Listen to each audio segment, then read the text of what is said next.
Hello नमस्कार, स्वागत है आप सभी का आपके अपने यूट्यूब चैनल ओमराज क्लासेस पर। और आज आपका डिस्कशन का टॉपिक क्या रहने वाला है, तो हम यूपी जीआईसी के रिगार्डिंग बेसिक इन्फॉर्मेशन देखेंगे और जीआईसी का क्या एग्जाम पैटर्न है देखेंगे, और साथ ही साथ आपका जीआईसी का सिलेबस देखा जाएगा प्रीलिम्स और मेंस का, और इसके साथ ही साथ आपका यूपी पीजीटी का भी सिलेबस देखा जाएगा। क्योंकि आप जब भी कोई भी एग्जाम देते हैं तो जरूरी है सबसे पहले आप उसके सिलेबस के बारे में जानिए, देन पीवाईक्यूज अपने सॉल्व कीजिए, राइट। तो ये दो चीज़ें तो आपके हर एग्जाम के लिए काफ़ी इंपॉर्टेंट है। तो आपका ये बेसिक इन्फॉर्मेशन में क्या है, कौन सी बॉडी ऑर्गेनाइज करा रही है आपका जीआईसी का exam, Uttar Pradesh public service commission UPPSC करा रही है। और इसके लिए एज क्या होनी चाहिए, 21 से 40 साल तक। और टोटल वैकेंसी कितनी आई है, 1516। और कौन से कॉलेजेस में मिलेगा, गवर्नमेंट इंटरमीडिएट कॉलेज में आपको इसमें सिलेक्शन मिलेगा जब आप पास हो जाएंगे। तो एप्लीकेशन की डेट क्या है, आपका 12 अगस्त से स्टार्ट हो चुका है और कब तक चलेगा, 12 सितंबर। तो आप मानिए अगस्त में ही अपना सब कुछ ओटीआर वगैरह सब कुछ फिल करके कंप्लीट कर लीजिए, बाद में आपका सर्वर प्रॉब्लम हो जाती है। और फीस पेमेंट की भी लास्ट डेट क्या है आपका 12 सितंबर, और करेक्शन डेट क्या है 19 सितंबर। तो फॉर्म ऐसे भरिए कि आपको करेक्शन की नौबत ही ना आए। और एग्जामिनेशन डेट क्या आएगा किसी को नहीं पता, जब आएगी तब आपको नोटिफाई कर दिया जाएगा। और एप्लीकेशन की फ़ीस क्या है, हम जनरल ओबीसी और ईडब्ल्यूएस की बात करें तो आपका 125 है, और एससी एसटी के लिए कितना है 65 रुपीज़ है। वहीं एक्स सर्विस कैंडिडेट्स के लिए क्या है 65 रुपीज़, और पीएच कैंडिडेट्स के लिए क्या है 25 रुपीज़। और एज लिमिट क्या है, 1 जुलाई 2025 तक आप ना ही 21 साल से कम हो ना ही 40 साल से ज़्यादा। जो 21 से 40 के बीच में है उन्हीं के लिए फॉर्म है। इसके लिए आपकी क्वालिफिकेशन बीएड होना चाहिए, पर्टिकुलर सब्जेक्ट में आपके पास पीजी होना चाहिए, तो आप इसके लिए एलिजिबल हैं। चलिए एग्जाम पैटर्न पे बात करते हैं। उससे पहले आप जान लीजिए आपका जो जीआईसी का एग्जाम है यहाँ पर आपको निगेटिव मार्किंग देखने को मिलेगी 1/3 का। वहीं आपका पीजीटी के एग्जाम में कोई निगेटिव मार्किंग नहीं रहती है। तो जब भी आपको क्वेश्चन करवाया जाएगा तो जीआईसी वाले बच्चे ध्यान से करेंगे, उनको रफ गेस नहीं करना है। पीजीटी वाले कर भी सकते हैं, तो तुक्का वाली जो प्रवृत्ति है आपका जीआईसी के स्टूडेंट को छोड़ना पड़ेगा, अदरवाइज एग्जाम में आपको काफ़ी प्रॉब्लम देखने को मिलेगा। क्योंकि जैसे जैसे आपका क्वेश्चन रॉन्ग होता जाएगा और आप वैसे ही सक्सेस के रेस से बाहर होते जाएंगे। इसलिए जरूरी है जो भी क्वेश्चन आ रहा है आपको अच्छे से आना चाहिए, और बार बार देखिए, बार बार सुनिए, बार बार लगाइए, जिससे कि आपके कोई भी क्वेश्चन गलत ना हो। अब हम एग्जाम पैटर्न की बात करते हैं, अपने प्रीलिम्स की बात करते हैं। सबसे पहले यहाँ पर आपका मैक्सिमम मार्क्स कितने का होगा, 300 का होगा, और आपको कितना ड्यूरेशन मिलेगा, 2 घंटे का टाइम दिया जाएगा। तो यहाँ आपको पार्ट फर्स्ट में आपको जनरल स्टडीज़ का पेपर होगा, जहाँ आपको 40 क्वेश्चन दिए जाएंगे 100 मार्क्स का। और वहीं आपका पार्ट 2 ऑप्शनल सब्जेक्ट रहेगा, जैसे कि आपका सोशोलॉजी सब्जेक्ट है, तो सोशोलॉजी से आपको 80 क्वेश्चन देखने को मिलेगा, और वहीं कितने मार्क्स का रहेगा 200 मार्क्स का। वहीं टोटल आपका कितना हो जाएगा 300। तो एक क्वेश्चन के लिए आपको कितना मार्क्स मिलेगा 2.5, और एक गलत करेंगे तो कितना कट जाएगा 1/3, 0.33।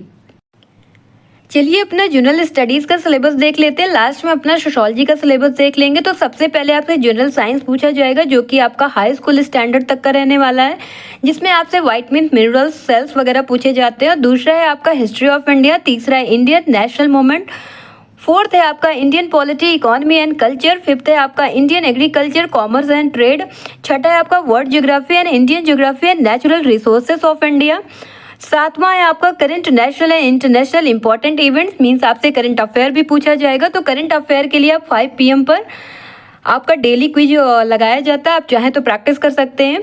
और आठवां है आपका logic and reasoning based on general intelligence, means आपसे रीजनिंग भी पूछी जाएगी। और नौवां है आपका specific knowledge regarding education, culture, agriculture, industry, trade, living and social tradition of Uttar Pradesh. तो उत्तर प्रदेश के बारे में आपको जानना होगा, उत्तर प्रदेश के education, culture, agriculture, industry, trade, living and social tradition, यहाँ से भी क्वेश्चन पूछे जाएंगे। और आपसे मैथ भी पूछा जाएगा, किस लेवल तक का रहेगा, 8th लेवल तक का रहेगा, जिसमें आपसे अरिथमेटिक, अलजेब्रा एंड ज्योमेट्री से क्वेश्चन देखने को मिलेगा। और लास्ट में आपका इकोलॉजी एंड एनवायरनमेंट। तो आपसे कुछ भी नहीं छोड़ा गया, सब कुछ तो पूछा ही जाएगा, साइंस हो, हिस्ट्री हो, और आपसे ज्योग्राफी हो, पॉलिटी हो, इन्वायरमेंट हो, सभी से क्वेश्चन पूछा जाएगा। तो आपका अहम रोल प्ले करने वाला है जनरल स्टडीज़, क्योंकि जो आपका पर्टिकुलर सब्जेक्ट है उसमें तो सभी सेम रहेंगे, इक्वल फुटेज में सभी रहेंगे, बट जनरल स्टडीज जो है ये आपका अहम रोल प्ले कराएगा आपके सिलेक्शन में, राइट। तो इसको भी आपको फोकस करके चलना है। तो ये आपका मेंस का एग्जाम पैटर्न क्या है, तो आपसे मैक्सिमम मार्क्स 400 का रहेगा। तो सबसे पहले आपको पेपर फर्स्ट देखने को मिलेगा जिसमें आपको जनरल हिंदी एंड हिस्ट्री देखने को मिलेगा, जो कि आपका 2 घंटे का होगा और 100 मार्क्स का रहने वाला है। और पेपर 2 में आपका ऑप्शनल सब्जेक्ट रहेगा, मीन जैसे आपका सोशोलॉजी है तो आपका सोशोलॉजी से आपको 300 मार्क्स का क्वेश्चन देखने को मिलेगा। और कितने घंटे का रहेगा, 3 आवर्स का रहेगा, तो 3 घंटे का पेपर रहेगा आपका, राइट। तो यहाँ हम सिलेबस देखते हैं सबसे पहले अपना मेंस का ही। तो यहाँ पर सबसे पहले देखिए आपसे सामान्य हिंदी पूछी जाएगी, जिसके लिए आपसे 50 नंबर की हिंदी रहेगी और 50 नंबर का आपका एस्से रहेगा फर्स्ट पेपर में। तो यहाँ देखिए सामान्य हिंदी एवं निबंध 2 घंटा समय दिया जाएगा, पूर्णांक कितना है 100 मार्क्स। तो यहाँ पर सबसे पहले आपसे पूछा जाएगा अपठित गद्यांश का संक्षेपण, उससे संबंधित प्रश्न, रेखांकित अंशों की व्याख्या और उसका उपयुक्त शीर्षक।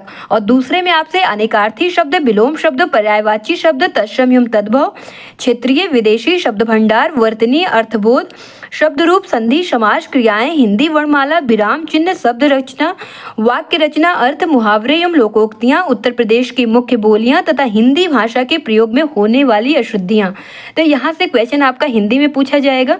तो जब आपका प्रीलिम्स पास हो जाएंगे आप, तब मेंस के लिए आप चाहें तो विलोम शब्द हो गया, आपका अनेकार्थी शब्द हो गया, पर्यायवाची शब्द हो गया, तत्सम एवं तद्भव शब्द हो गया, इन सब के लिए आपको प्लेलिस्ट बनी मिल जाएगा आपको चैनल पे ही, आप यहाँ से देख सकते हैं, क्योंकि ये आपको पढ़ाया गया था आरओ के बच्चों के लिए, और वहाँ से आपको 60 क्वेश्चन हिंदी में पूछा गया। अगर किसी ने भी अच्छे से पढ़ा होगा तो ईजिली उसने अपना 50 to 55 क्वेश्चन सॉल्व कर लिया होगा।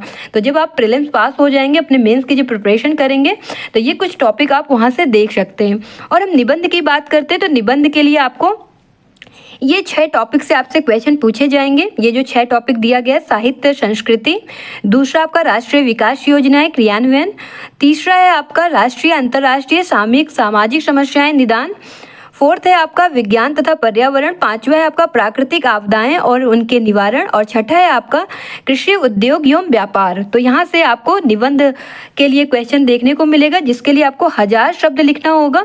और इसके अंतर्गत आपका एक खंड होगा, इस खंड में एक निबंध लिखना होगा, आपको एक निबंध लिखना है, और जिसकी शब्द सीमा क्या होगी 1000 शब्द, और ये 50 नंबर का रहेगा। और ये आपके टॉपिक है, इनमें से आप कोई भी अपना प्रिपेयर कर सकते हैं। जैसे राष्ट्रीय विकास योजनाएं हो गई, तो इसके लिए जरूरी है आप करंट से अपडेट रहें। जब आप करंट से अपडेट होकर अपने क्वेश्चंस को लिखेंगे, निबंध को लिखेंगे, तो अच्छा इंपैक्ट आपके एग्जामिनर पे पड़ता है, राइट। तो प्राकृतिक आपदाएं हो गई, डिजास्टर मैनेजमेंट हो गया, तो यहाँ कुल से अच्छे से आप अपना प्रिपेयर कर सकते हैं निबंध। जहां आपसे पहले पेपर में आपसे जनरल हिंदी और हिस्ट्री पूछा जाएगा, वहीं दूसरे में आपसे आपका ऑप्शनल सब्जेक्ट पूछा जाएगा, जिसके लिए आपको समय 3 घंटा दिया जाएगा। पूर्णांक कितना रहेगा 300 मार्क्स का रहेगा। इसमें आपको टोटल क्वेश्चन कितना देखने को मिलेगा 20 क्वेश्चंस रहेगा, और सभी क्वेश्चन करना आपके लिए अनिवार्य रहेगा। तो आपको खंड अ, खंड ब, खंड सा, part A, part B, part C देखने को मिलेगा, जिसमें आपको सबसे पहले 5 प्रश्न पूछा जाएगा आपका सामान्य उत्तरीय, जिसका वर्ड लिमिट कितना रहने वाला है 250 वर्ड लिमिट रहने वाला, और एक क्वेश्चन के लिए आपको 25 अंक दिए जाएंगे। मीन्स आपसे खंड आ से टोटल 125 मार्क्स के क्वेश्चन पूछे जाएंगे। वहीं खंड बा की बात करते हैं तो आपको 5 प्रश्न यहाँ से भी देखने को मिलेगा, जो कि आपका लघु उत्तरीय रहेगा। और यहाँ आपकी शब्द सीमा क्या है 150 है, और प्रत्येक प्रश्न के लिए आपको 15 अंक दिया जाएगा। और मीन्स आपसे खंड बा में टोटल 75 मार्क्स पूछा जाएगा। और खंड सा में आपका 10 प्रश्न पूछा जाएगा, जो कि आपका अति लघु उत्तरीय रहेगा। और आपका यहाँ पर शब्द सीमा क्या रहने वाला है 50 रहेगा। तो आपको 50 शब्द लिखने होंगे और 10 प्रश्न का, और ये 10 अंक का भी रहेगा। एक क्वेश्चन में आपको 10 मार्क्स दिया जाएगा, और टोटल कितना हो जाएगा आपका 100 मार्क्स। तो आपसे खंड आ में टोटल 125 मार्क्स के क्वेश्चन पूछे जाएंगे, और खंड बा में 75 मार्क्स के क्वेश्चन पूछे जाएंगे, और खंड सा में आपसे कितने पूछे जाएंगे 100 मार्क्स के क्वेश्चन पूछे जाएंगे। तो टोटल आपका कितना हो जाएगा 300, राइट। तो आपका जो मेंस है प्रीलिम्स है, दोनों का सिलेबस सेम है आपके सोशोलॉजी का। तो अभी हम देखेंगे यूपीजीआईसी एग्जाम का आपका जो भी सिलेबस दिया गया है सोशोलॉजी का, तो दोनों का सेम रहने वाला है। तो आपने देखा जो आपका एग्जाम पैटर्न है जो ऑप्शनल का मेनली, तो ये आपका मोर और लेस कैसे जैसे आपका एमए में पूछा जाता है वैसे ही है। तो इसके लिए आपको एज सच कुछ खास प्रिपरेशन नहीं करनी, बट हाँ जरूरी है जो आपसे पूछा जाए उसी का आंसर करना है, कॉन्क्रीट आंसर करना है, टू दी पॉइंट करना है।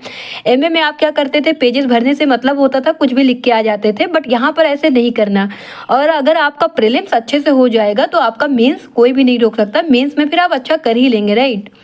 चलिए फिर अपना सोशोलॉजी का सिलेबस देखते हैं जीआईसी का, जो कि आपका प्रीलिम्स और मेंस दोनों के लिए सेम है। तो हमारा यहाँ पर आपसे कितना यूनिट पूछा जाएगा, 9 यूनिट। तो 9 यूनिट में क्या क्या पूछा जाएगा, तो हम सबसे पहले फर्स्ट यूनिट की बात करते हैं। इसमें बेसिक सोशोलॉजिकल कॉन्सेप्ट, मौलिक समाज शास्त्रीय अवधारणाएं पूछी जाएंगी, जिसके अंतर्गत आपका sociology meaning, nature and scope, समाज शास्त्र का अर्थ, प्रकृति एवं क्षेत्र पूछा जाएगा। दूसरा टॉपिक है आपका सोसाइटी कॉन्सेप्ट एंड कैरेक्टरिस्टिक्स, तो समाज की अवधारणा एवं उनकी विशेषताएं पूछी जाएंगी। और अदर रिलेटेड टॉपिक्स की बात करें, जो कॉन्सेप्ट है आपका institution, community, association, institution, social groups, status and roles, culture and civilisation. तो अन्य संबंधित अवधारणाओं में आपको संस्था, समुदाय, समिति, संस्थाएं, सामाजिक समूह, परिस्थिति एवं भूमिका, संस्कृति एवं सभ्यता से क्वेश्चन देखने को मिलेगा। वहीं दूसरे यूनिट की बात करते हैं तो आपका सोशल प्रोसेसेस आएगा, सामाजिक प्रक्रियाएं, जिसके अंतर्गत आपको cooperation, competition, conflict, acculturation, socialisation, stratification and differentiation, सहयोग, प्रतिस्पर्धा, संघर्ष, पर संस्कृति ग्रहण, समाजीकरण, स्तरीकरण एवं विभेदीकरण। तो यहाँ से क्वेश्चन देखने को मिलेगा। और जब आपका पीजीटी का सॉल्व करवाया जा रहा था पीवाईक्यूज, तो आपने देखा होगा हर टॉपिक से आपको क्वेश्चन देखने को मिलेगा। तो आपको जब भी आप कोई भी आपका मतलब होना चाहिए सब्जेक्ट का, ना कि पीवाईक्यूज से। तो पीवाईक्यूज जो है आपका हर स्टेट का इक्वली इंपॉर्टेंट हो जाता है आपके एग्जाम के लिए। चाहे फिर आप उत्तर प्रदेश का पेपर दे रहे हैं तो आपके लिए बिहार, एमपी, छत्तीसगढ़, राजस्थान एक्सेट्रा सभी स्टेट का जो पीवाईक्यूज है इक्वली इंपॉर्टेंट हो जाता है। इसका मतलब ये नहीं कि आप सिर्फ यूपी का दे रहे हैं तो आपको सिर्फ यूपी का ही सॉल्व करके जाना है। जब हम यूपी का करवा रहे थे तो कुछ बच्चे पूछ रहे थे बीपीएससी के लिए इंपॉर्टेंट होगा कि नहीं। तो जब टॉपिक सेम है तो वहां से क्वेश्चन बनेगा ही ना। तो सभी के लिए पीवाईक्यू सेम ही रहता है। तो आपका सब्जेक्ट आपको देखना है और उससे रिलेटेड जो पीवाईक्यूज किसी भी एग्जाम में पूछा गया आपको करना ही है। यूनिट थर्ड के अंतर्गत आपको classical and contemporary social thinkers को पढ़ना है, प्रारंभिक एवं समकालीन सामाजिक विचारक। बात करते हैं वेस्टर्न थिंकर्स की, पश्चिमी विचारक की, तो आपको क्या पढ़ना है, ऑगस्ट काम्ट को, कार्ल मार्क्स को, Herbert Spencer, Emanuel Durkheim, Max Weber को पढ़ना है।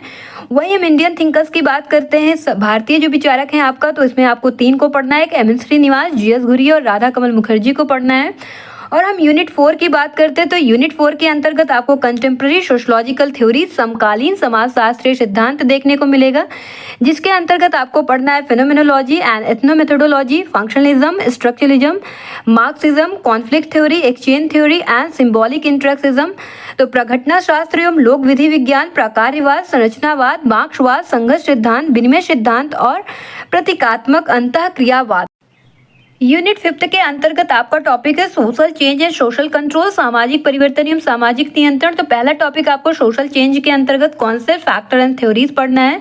तो सामाजिक परिवर्तन, उसकी अवधारणा, कारक एवं सिद्धांत को पढ़ना है। फिर सोशल कंट्रोल का टॉपिक क्या है, कॉन्सेप्ट, मीन्स एंड एजेंसीज। तो सामाजिक नियंत्रण की क्या अवधारणा है, क्या उनके साधन है और क्या अभिकरण है, पढ़ना है। और सोशल चेंज प्रोसेसेस की बात करें तो आपको industrialisation, urbanisation, modernisation, westernisation and globalisation पढ़ना है। सामाजिक परिवर्तन की प्रक्रियाओं में औद्योगिकरण, नगरीकरण, आधुनिकीकरण, पश्चिमीकरण और भूमंडलीकरण को पढ़ना है। वही लास्ट टॉपिक आपका 5th के अंतर्गत है, 5th यूनिट के अंतर्गत है role of media in social change and social control, सामाजिक परिवर्तन एवं सामाजिक नियंत्रण में संचार साधनों की भूमिका। अब हम बात करते हैं अपना यूनिट 6 का, तो इसके अंतर्गत आपको Indian society and culture, Bharatiya Samaj एवं संस्कृति पढ़ना है, जिसके अंतर्गत आपका टॉपिक रहने वाला है caste, class, marriage and family, Sanskritisation and secularisation, great tradition and little tradition, universalisation and parochialisation, जाति, वर्ग, विवाह एवं परिवार, संस्कृतिकरण, धर्मनिरपेक्षीकरण, बृहद परंपरा एवं लघु परंपरा, सार्वभौमिकरण, स्थानीयकरण। तो ये आपको यूनिट 6 के अंतर्गत पढ़ना है। यूनिट 7 के अंतर्गत आपको इंडियन रूरल सोशल सिस्टम, भारतीय ग्रामीण सामाजिक व्यवस्थाएं पढ़ना है, जिसके अंतर्गत आपका आ जाएगा कास्ट सिस्टम, जजमानी सिस्टम, किनशिप, पंचायती राज सिस्टम, जाति व्यवस्था, जजमानी व्यवस्था, नातेदारी, पंचायती राज व्यवस्था आ जाएगा। और यूनिट 8 की बात करते हैं तो आपको कंटेम्प्रेरी इंडियन सोशल प्रॉब्लम, समकालीन भारतीय सामाजिक समस्याएं देखने को मिलेगा, जिसके अंतर्गत आपको क्या पढ़ना है, poverty, unemployment, gender inequalities, corruption, atrocities against weaker section, जिसके अंतर्गत आपकी वीमेन जो एससी हैं वो आ जाएंगे, एसटी और ओबीसी की प्रॉब्लम जो कि आपके माइनॉरिटीज हैं, तो निर्धनता, बेकारी, लिंग असमानता, भ्रष्टाचार, कमजोर वर्गों के विरुद्ध अत्याचार, जिसमें आपकी महिलाएं, अनुसूचित जाति, अनुसूचित जनजाति एवं अन्य पिछड़ा वर्ग तथा अल्पसंख्यकों की समस्याएं आ जाएंगी। ये रहा आपका लास्ट यूनिट, यूनिट 9, जिसका आपका पीजीटी से ज़्यादा सरोकार नहीं है क्योंकि आपने पेपर सॉल्व किया 2000 से 2021 के बीच में। बस एक क्वेश्चन आपका पूछा गया था, वो भी 2002 में पूछा गया था। तो social research methods and processes, सामाजिक अनुसंधान पद्धतियाँ, तो इसमें आपको क्या पढ़ना है? तो social research meaning and various steps of social research, तो आपको सामाजिक अनुसंधान के अर्थ पढ़ना है और सामाजिक अनुसंधान के जो विभिन्न चरण है उसको पढ़ना है। देन हमारा आ जाएगा designs of social research meanings and type, तो शोध प्रारूप के अर्थ और प्रकार पढ़ना है। और methods and techniques of data collection, तो समग्र संकलन की पद्धतियां और तकनीकियां पढ़नी है। स्टैटिस्टिकल एनालिसिस देखने को मिलेगा आपको, mean, median, mode, standard deviation and correlation, तो सांख्यिकी विश्लेषण, केंद्रीय प्रवृत्ति की माप, माध्य, माध्यिका, बहुलक, मानक विचलन एवं सह संबंध, ये आपका टॉपिक हो गया। तो ये आपका सिलेबस है जीआईसी का। और अब हम बात करेंगे अपना सोशोलॉजी का सिलेबस यूपी पीजीटी एग्जाम का जो है। तो यहाँ पर आपको सबसे पहला टॉपिक क्या है? Meaning, subject matter and scope of sociology, समाजशास्त्र का अर्थ, विषय वस्तु और क्षेत्र। दूसरा क्या है? Origin and development of sociology, समाजशास्त्र की उत्पत्ति एवं विकास। थर्ड है आपका relationship of sociology with other social sciences, समाजशास्त्र का अन्य समाज विज्ञानों के साथ संबंध। हमारा फोर्थ टॉपिक है वेस्टर्न थिंकर्स इन सोशोलॉजी, जिसमें आपको क्या क्या पढ़ना है? ऑगस्ट काम्ट को पढ़ना है, हर्बर्ट स्पेंसर को पढ़ना है, इमाइल डर्कहाइम को पढ़ना है, मैक्स वेबर को पढ़ना है। और यही आपको कहाँ पढ़ना था? जीआईसी में भी पढ़ना था। और इंडियन थिंकर्स की बात करें सोशोलॉजी में, तो किनको किनको पढ़ना है आपको? श्री अरविंदो को पढ़ना है, महात्मा गांधी को पढ़ना है, राधा कमल मुखर्जी को पढ़ना है, भगवान दास को पढ़ना है। यहाँ पर भी आपको जीएस घुरिये वगैरह को पढ़ना है, बट यहाँ पर दिया नहीं गया। वहाँ पर भी आपको अरविंदो, महात्मा गांधी, यहाँ कुछ से क्वेश्चन देखने को मिलेगा, बट आपका एक्सप्रेसली एक्सप्रेस नहीं किया गया कि यहाँ से क्वेश्चन आएगा, राइट। तो वहाँ पर आपका भगवान दास नहीं दिया गया और यहाँ पर आपका भगवान दास भी है, तो आपको पीजीटी के लिए भगवान दास को भी पढ़ना है। तो आपको contemporary trends in sociological theory, समाजशास्त्रीय सिद्धांतों की आदतन प्रवृत्तियों में क्या पढ़ना है? स्ट्रक्चरल फंक्शनलिज्म, अंतः प्रवृत्तियां प्रकारवाद, कॉन्फ्लिक्ट थ्योरी, संघर्ष का सिद्धांत, सोशल एक्सचेंज थ्योरी, सामाजिक विनिमय का सिद्धांत, सिंबॉलिक इंटरेक्सिज्म, प्रतीकात्मक अंतःक्रियावाद, फिनोमेनोलॉजी, प्राघटना शास्त्र। ये आपका जीआईसी में पढ़ना था और पीजीटी में भी पढ़ना है। मेजर सोशल इंस्टीट्यूशन की बात करें तो आपको फैमिली, परिवार, मैरिज, विवाह, रिलीजन, धर्म, इसको भी पढ़ना है। और आपका नेक्स्ट टॉपिक है मेजर सोशल प्रोसेसेस, सामाजिक प्रमुख सामाजिक प्रक्रियाएं, कॉपरेशन, सहयोग और कॉन्फ्लिक्ट, संघर्ष पढ़ना है। और प्राइमरी कॉन्सेप्ट की बात करें तो आपको प्राथमिक अवधारणाएं में आपको क्या पढ़ना है? सोशल ग्रुप, सामाजिक समूह, कमिटी, समिति, इंस्टीट्यूशन, संस्था और कम्युनिटी, समुदाय को पढ़ना है। सोशल स्ट्रेटिफिकेशन भी पढ़ना है, सामाजिक स्तरीकरण। नेक्स्ट टॉपिक है आपका geographical environment and human society, भौगोलिक पर्यावरण एवं मानव समाज, कल्चर एंड पर्सनालिटी, संस्कृति एवं व्यक्तित्व, सोशलाइजेशन, समाजीकरण, सोशल कंट्रोल, सामाजिक नियंत्रण, सोशल चेंज, सामाजिक परिवर्तन। वहाँ पर आपका यूनिट बनाकर रख दिया गया और यहाँ पर एक साथ ही आपसे पूछ लिया गया है। और हम हिंदू सोशल ऑर्गेनाइजेशन की बात करें, हिंदू सामाजिक संगठन है, इसके अंतर्गत आपको वर्ण सिस्टम, आश्रम सिस्टम, पुरुषार्थ, संस्कार, theory of Karma, Hindu marriage and joint family पढ़ना और marriage and family among Muslims, तो मुसलमानों में विवाह एवं परिवार पढ़ना है आपको। और आपको कास्ट सिस्टम भी पढ़ना है, जजमानी सिस्टम पढ़ना है, जजमानी व्यवस्था। और यहाँ से क्वेश्चन हर बार पूछे गए हैं आपका। किनशिप ऑर्गेनाइजेशन, नातेदार संगठन भी पढ़ना है आपको। Problems related to schedule caste, schedule tribes and other backward classes, अनुसूचित जाति, अनुसूचित जनजाति, अन्य पिछड़े वर्ग से संबंधित समस्याएं। और ये आपको आपके जीआईसी में भी पढ़ना है। Problems related to Indian women, भारतीय स्त्रियां एवं उनसे संबंधित समस्याओं को आपको पढ़ना है।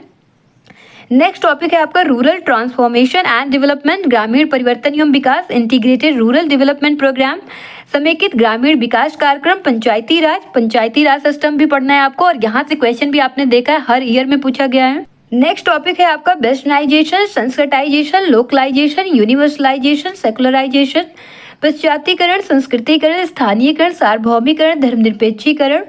नेक्स्ट टॉपिक की बात करें तो modernisation of Indian society, Bharatiya Samaj का आधुनिकीकरण पढ़ना है। नेक्स्ट टॉपिक है स्ट्रक्चरल मोबिलिटी, संरचना गतिशीलता। नेक्स्ट टॉपिक है आपका एंटरप्रेन्योरशिप, इंडस्ट्रियलाइजेशन, डेवलपमेंट, उद्यमिता, औद्योगिकरण एवं विकास। और नेक्स्ट टॉपिक क्या है आपका माइग्रेशन, अर्बनाइजेशन, उत्प्रवास एवं नगरीकरण। और प्रॉब्लम्स ऑफ अर्बनाइजेशन, नगरीकरण की समस्याएं पढ़ना है आपको। आपका नेक्स्ट टॉपिक है इंडियन अर्बन पॉलिसी, भारतीय नगरीय नीति। और आपका नेक्स्ट टॉपिक क्या है लैंड एंड एग्रीकल्चरल रिफॉर्म्स, भूमि एवं कृषि सुधार। और नेक्स्ट टॉपिक है सोशल स्ट्रैटिफिकेशन एंड चेंज, सामाजिक स्तरीकरण में परिवर्तन, और इसके अंतर्गत आपको कास्ट एंड क्लास, जाति एवं वर्ग, और rural power structure and emerging leadership, ग्रामीण शक्ति संरचना और उभरता नेतृत्व को पढ़ना है। नेक्स्ट टॉपिक है आपका कॉन्सेप्ट ऑफ सोशल डिसऑर्गेनाइजेशन, सामाजिक विघटन की अवधारणा। इसके अंतर्गत आपको इंडिविजुअल डिसऑर्गेनाइजेशन, व्यक्तिगत विघटन और फैमिली डिसऑर्गेनाइजेशन, परिवारों का विघटन पढ़ना है आपको। और वहीं नेक्स्ट टॉपिक की बात करें तो क्राइम एंड जुवेनाइल डिलिंक्वेंसी, अपराध एवं बाल अपराध पढ़ना है। और व्हाइट कॉलर क्राइम पढ़ना है, श्वेत वसन अपराध, जिसके अंतर्गत आपको कॉजेस एंड रेमेडीज पढ़ना है। तो श्वेत वसन अपराध के कारण एवं सुधार के उपाय आपको पढ़ना है। नेक्स्ट टॉपिक है आपका सोशल प्रॉब्लम, सामाजिक समस्याएं, जिसके अंतर्गत आपको अनएम्प्लॉयमेंट, बेकारी, पॉवर्टी, निर्धनता, एल्कोहलिज्म एंड ड्रग एडिक्शन, मद्यपान एवं मादक द्रव्य व्यसन, प्रोस्टिट्यूशन, वेश्यावृत्ति, वेगरी, भिक्षावृत्ति, पॉपुलेशन प्रॉब्लम, जनसंख्या की समस्या को पढ़ना है। वहीं आपका लास्ट टॉपिक है सोशल वेलफेयर प्रोग्राम्स, समाज कल्याण कार्यक्रम। तो आपने देखा मोरलेस आपका पीजीटी और जीआईसी का टॉपिक क्या है, सेम ही है, बट यहाँ आपको सोशल रिसर्च देखने को नहीं मिलता, वहाँ आपको एक एडिशनल टॉपिक देखने को मिलता है सोशल रिसर्च, राइट। अब तक आपने देखा जीआईसी का क्या एग्जाम पैटर्न है, क्या एज है, क्या क्वालिफिकेशन है, कब तक आपके फॉर्म भरे जाएंगे और इसका क्या सिलेबस है, और वहीं पर आपने पीजीटी का भी सिलेबस देखा। और अब हम बात कर लेते हैं अपने स्ट्रैटेजी का, आगे हमारे पढ़ाने का क्या तरीका रहेगा। तो यहाँ पर आपका वन लाइनर फॉर्मेट में कंप्लीट थ्योरी करवाई जाएगी, जिसका सोर्स आपका घटना चक्र तो रहेगा ही, साथ ही आपका एनसीईआरटी, इग्नू, यूजी और पीजी की बुक्स भी रहेगी। अगर आपको अदर कॉन्सेप्ट देखने को मिलता है तो आप समझ लीजिएगा आपका एनसीईआरटी, इग्नू, यूजी, पीजी की बुक्स से ही है। और यहाँ पर आपका देखिए, और इसी बुक से आपका पीवाईक्यूज लिया जाएगा, टॉपिक वाइज आपको सॉल्व करवाया जाएगा, जहाँ पर आपका पीजीटी और जीआईसी के टोटल 60 क्वेश्चन पेपर है और यहीं से हम अपना सॉल्व करेंगे, राइट। अब आपको क्या करना है, पूरे सेशन को कंसंट्रेशन के साथ सुनना है, क्योंकि सबसे पहले आपका थ्योरी करवाया जाएगा और इसके ही बेसिस पर आपका पीवाईक्यू सॉल्व करवाया जाएगा। फिर आपको सेशन एंड होने के बाद आपको बताना है कि आपके कितने क्वेश्चन सही हुए। इससे दो बेनिफिट होगा, आपको पता चलेगा कि आप कितने अच्छे से सेशन को देख रहे हैं, सुन रहे हैं, समझ रहे हैं, और दूसरा ये पता चलेगा आप जो भी चीज़ें आप देख रहे हैं, सुन रहे हैं, समझ रहे हैं, कितनी चीज़ें आप रिटेन कर पा रहे हैं। तो आपको ऑनेस्टी के साथ अपना जवाब देना है, कितने क्वेश्चन आपके सही हुए कॉमेंट बॉक्स में बताना है सेशन एंड होने पर। और आपने खेल खेल में अभी तक 1700 प्लस पीवाईक्यूज अपने सॉल्व कर लिए हैं और इतना ही क्विज भी आपको प्रोवाइड कर दिया गया है टेलीग्राम चैनल पर, और आप चाहें तो इसकी प्रैक्टिस क्विज अड्डा पर आकर कर सकते हैं। और ये है आपका टेलीग्राम हैंडल @ओमराज क्लासेस, जहां से आप इस सेशन की पीडीएफ डाउनलोड कर सकते हैं। और आज के लिए बस इतना ही, मिलते हैं फिर किसी न्यू सेशन में, तब तक के लिए बाय बाय, थैंक यू, जय हिंद।